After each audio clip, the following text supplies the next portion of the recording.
Hello, this is Dr. Tanuja and welcome again to my channel. Today, we are going to discuss some typical problems on arithmetic progression. In an AP, if pth term is 1 by q and qth term is 1 by p, prove that the sum of first pq terms is 1 by 2 into pq plus 1, where p is not equals to q. So let us see how to solve it आसानी से. So, हमें दिया है कि जो pth term है वो है 1 बाय क्यू। तो अगर कोई भी टर्म निकालना है तो हमारे पास फॉर्मूला है और वो फॉर्मूला क्या है? अगर nth टर्म मुझे निकालना है तो that is what first term plus n minus one into the difference D. तो क्या हम इसी फॉर्मूला को यूज कर सकते हैं? हाँ। तो लेट अस राइट डाउन कि pth term is equals to first term plus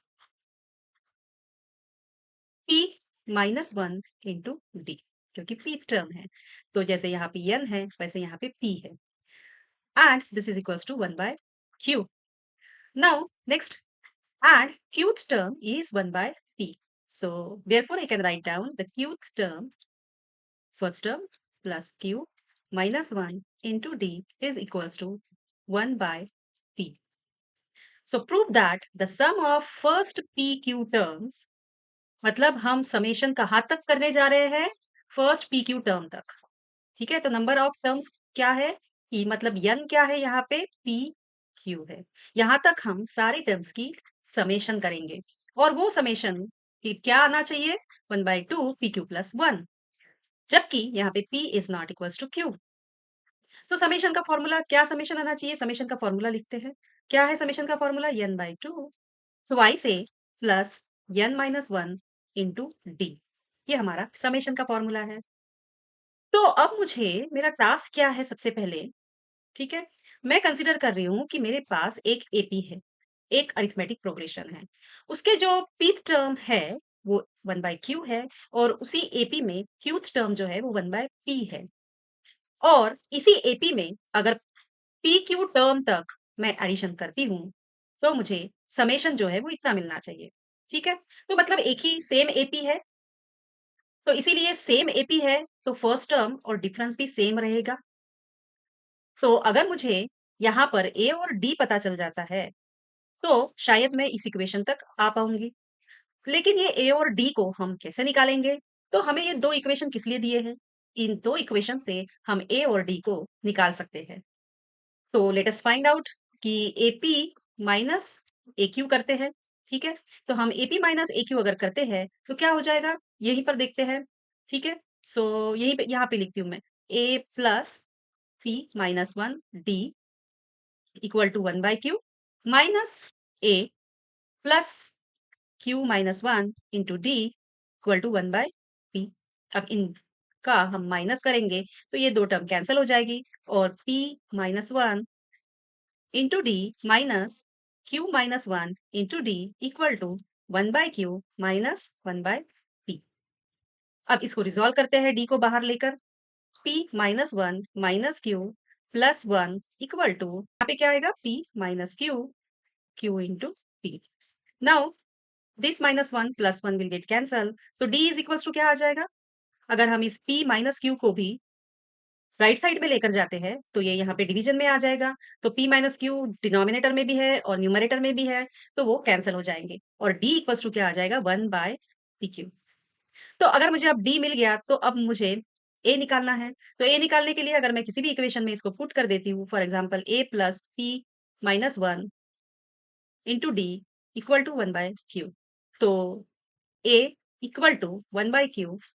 अब ये p minus one into D को हम राइट साइड में लेकर जाते हैं, minus p minus one into D, p कितना है? 1 बाय पी क्यू। तो what we will get? 1 by Q minus इस p को इससे मल्टीप्लाई कर देंगे तो p बाय पी क्यू और माइनस 1 बाय पी क्यू। तो क्या आंसर आएगा? 1 by Q minus 1 by Q minus 1 by P Q. तो अगर इस ब्रैकेट को हम ओपन कर देते हैं तो 1 बाय क्यू कैंसिल हो जाएगा और आंसर आएगा हमारा 1 बाय पी क्यू। तो हमें ए भी मिल गया है और डी भी मिल गया है। तो अब हम इनकी वैल्यू को समेशन करने के लिए यूज करेंगे। और देखेंगे कि क्या हमें 1/2 PQ + 1 मिलता है। सो Sn इक्वल्स टू n कितना है? n है हमारा PQ divide by 2 into 2a। अब a की वैल्यू कितनी आई है हमारे पास? a की वैल्यू आई है हमारे पास 1/PQ प्लस n कितना है? PQ -1 और d कितना है? 1/PQ। So now let us multiply this PQ by 2 term with this first term। तो यहाँ पे PQ न्यूमरेटर में भी है और इस फर्स्ट टर्म में PQ डिनोमिनेटर में है। तो इसका मतलब ये दोनों कैंसिल हो जाएंगे। सेम 2 में भी लागू है। इसीलिए फर्स्ट टर्म से अगर हम PQ by 2 को मल्टीप्लाई करते हैं तो हमें 1 मिलेगा। प्लस अब इस PQ by 2 को हम इस सेकंड टर्म से मल्टीप्लाई करते हैं PQ -1 इंटू 1/PQ। तो यहाँ पे भी ये PQ PQ कैंसिल हो जाएगा, न्यूमरेटर डिनोमिनेटर में है तो PQ प्लस ओके। इस 1/2 को हम अंदर ले लेते हैं तो क्या मिलेगा हमें? PQ/2 -1/2। तो 1 -1/2 it will come as a 1/2 plus PQ divide by 2। So अगर हम 1/2 को फिर से बाहर ले लेते हैं तो what we will get? PQ plus 1। So हमें आंसर मिल गया। Now next example, find the sum to n term of the AP whose kth term is 5k। kth term तो हमें kth term दी है यानी AK is equals to 5k plus 1।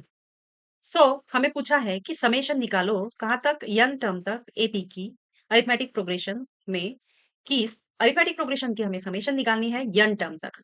Okay, that is what n/2 into twice a plus n-1 into d। अब यहाँ पर ये unknown है और ये भी अननोन है। फर्स्ट टर्म भी हमें पता नहीं और डिफरेंस भी हमें पता नहीं, तो फिर कैसे करेंगे? तो ए कैसे निकाल सकते हैं हम और बी कैसे निकाल सकते हैं यहाँ पर? तो अगर मैं ये केथ टर्म है तो के की जगह पे 1 डाल देती हूँ तो 5 इंटू 1 प्लस 1 तो मुझे A1 मिल गया 6। अब अगर मैं यहाँ पे A2 डाल देती हूँ तो 5 इंटू 2 प्लस 1 करने से मुझे मिल गया 11। तो मुझे 2 टर्म मिल गई, तो क्या मैं डिफरेंस निकाल सकती हूँ? हाँ, A2 minus A1 that is equals to 5। So मुझे D मिल गया। तो क्या मैं अब यहाँ पे निकाल सकती हूँ? हाँ, सो n/2 into 2 2 into 6 plus n-1 into D कितना है? 5 है। Now let us resolve this. See this is 12 plus 5n minus 5। So n by 2 is what? 12 minus 5 is 7. So 5 plus 7. So this is what the answer of Sn, that is what? N by 2 into 5n plus. Next example. If the sum of n terms of an AP is Pn plus Qn square, where P and Q are constants, find the common difference. So हमें दिया क्या है? हमें दिया है summation up to n terms of an AP is Pn plus Qn of square, where these P and Q are constants. So find the common difference.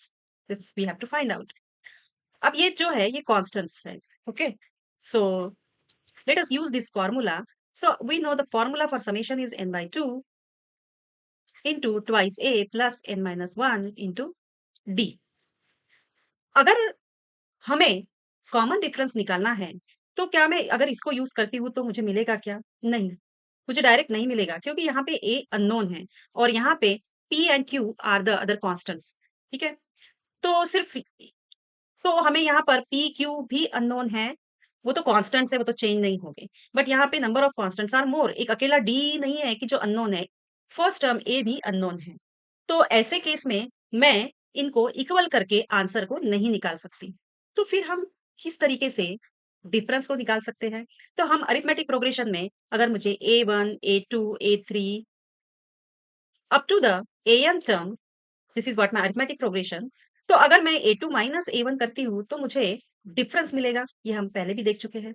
तो फिर मेरा काम क्या होगा? अगर मैं A1 और A2 को फाइंड आउट कर लेती हूँ तो मुझे डिफरेंस मिल सकता है। तो सबसे पहले ये जो हमें समेशन दिया है, ये तो n टर्म तक दिया है। तो अगर मैं इसी को समेशन को सिर्फ फर्स्ट टर्म तक निकालना है, तो क्या मैं निकाल सकती हूँ? हाँ, क्योंकि ये तो मुझे इक्वेशन दिया है, तो मैं इस इक्वेशन को यूज़ करके मैं अपना समेशन फर्स्ट टर्म के लिए भी निकाल सकती हूँ। तो फिर क्या होगा? n तो 1 हो गया, सो p into 1 plus q into 1 square. तो p into 1 is p plus q। ठीक है, तो मैंने समेशन कहाँ तक किया? फर्स्ट टर्म के लिए फर्स्ट टर्म। ठीक है? सो इट मीन्स दैट ये S1 जो है that is equals to A1 सिर्फ़ एक ही टर्म को यूज़ किया समेशन के लिए। मतलब फर्स्ट टर्म के लिए ही हमने समेशन निकाला है। तो इसीलिए हमारा S1 जो है वो that is equals to A1। तो अब A2 कैसे निकालेंगे? तो S2 निकालना पड़ेगा। While this S2 is what? A1 plus A2 2 term तक समेशन है। ठीक है? सो दिस अब n कितना हो गया? 2 हो गया। सो P into 2 plus Q into 2 square. Now twice P plus 4Q that is equals to A1 plus A2. But मुझे A1 पता है. Okay. So can I find out A2? हाँ. तो this is equals to A1 plus A2. तो मैं यहाँ पे A1 का वैल्यू रख देती हूँ. ठीक है. So P plus Q plus A2 equal to twice P plus 4Q. अब A2 is equals to twice P से P माइनस हो जाएगा. सो P बचेगा और 4Q से Q माइनस हो जाएगा तो 3Q बचेगा। नाउ मुझे मेरे पास A1 भी है और A2 भी है तो मैं A2 माइनस A1 कर देती हूँ। तो मेरे पास A2 जो है वो है P प्लस 3Q और मेरे पास A1 जो है वो है P प्लस Q। सो क्या आंसर मिलेगा मुझे? Equal to P minus P तो ये दोनों कैंसल हो जाएंगे और 3Q माइनस Q तो आंसर क्या आएगा? Twice of Q। सो मुझे आंसर मिल गया। डिफरेंस कितना है हमारा? Twice Q।